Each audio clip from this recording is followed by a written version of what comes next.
C'est l'une des failles les plus régulièrement observées, la fraude au kilométrage. Dans son enquête sur la vente de véhicules d'occasion, la Direction générale des fraudes épingle certains vendeurs qui n'hésitent pas à minorer les compteurs automobiles pour faire monter les prix. Dans certains cas, une vérification peut s'avérer nécessaire.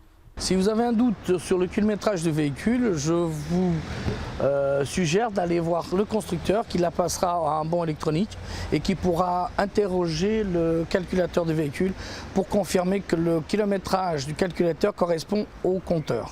Une démarche facturée entre 50 et 200 € selon les constructeurs. Attention néanmoins pour les occasions achetées à l'étranger, le kilométrage ne pourra être certifié. Autres éléments à contrôler, l'usure des jantes, des pneus, des joints en caoutchouc et des éléments du moteur. Autant d'informations révélatrices du soin apporté au véhicule. Et pour éviter les mauvaises surprises, il est nécessaire de réclamer différents documents.